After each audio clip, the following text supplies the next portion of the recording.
সকাল সকাল আমি বেরিয়ে পড়িয়েছিলাম, সকালবেলাটা ভোর, আমি অনেক ভোরবেলাতেই উঠে বেরিয়ে পড়েছিলাম গোসাইগ্রামে আমার ব্রাইড ছিল, খ্রিস্টান ব্রাইড, সেই জন্য আমাকে ভোর ভোর বেরোতে হয়েছে, কারণ তার জার্জির টাইম ছিল তোমার সকাল 9টায়। সেই মতো আমি চট চট বেরিয়ে গেছি, দিয়ে নিজের কাজগুলো সেরে নিচ্ছি, কারণ ব্রাইড অলমোস্ট লেট, যেখানে প্রত্যেকবারই হয়ে থাকে ব্রাইড লেট হয়।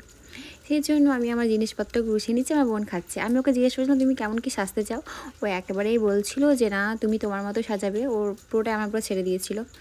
কিন্তু এখানে সাজিয়ে মানে কি বলবো, এত প্রশংসা পেয়েছি, এত, প্লাস ওদের বাড়ির লোক বলেছে আমাদের আরও দুটো বিয়ে আছে, তুমিই সাজাবে, প্লাস আমাকে জাস্ট সোর্সে আমি গেছিলাম, তাকে তো সবাই জিজ্ঞাসা করেছে যে মেয়ে কে হয়, মেয়ে কে হয়, ও বলছিল আমার ভাইজি হয়, ভাইজি হয়।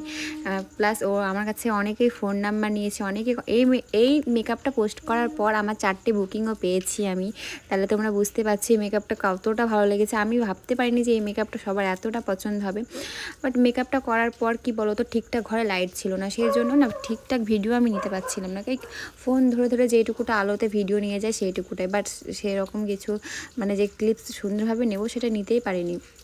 সব থেকে বড়ো কথা, ও এই মেকআপটা নিয়ে এত বিভৎস গরমের মধ্যে ও বাইরে বেরিয়েছিল, বাইরে চার্জে বিয়ে টিয়ে হয়ে দুপুরে খাওয়া দাওয়া সব কিছু করে রাত্রে অ্যাজ ইট ইজ সেম ওরকমই ওর মেকআপ ছিল। ও রিভিউ দিয়েছে খুব ভালো, খুব, আমার তো সত্যিই খুব ভালো লেগেছে। আমি ভয় পাচ্ছিলাম যে এত কোনো মেকআপটা লং লাস্টিং হবে কিনা, বাট আমার ভরসা ছিল যে না লং লাস্টিং হবে, সেই মতোই হয়েছে।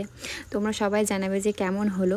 আর দেখো ও তাড়াতাড়ি দিচ্ছে, তাই ওকে আমি বললাম, ওকে ছেড়ে দিচ্ছি, যে যাও তুমি যাও, তোমার মতো তুমি বেরিয়ে পড়ো।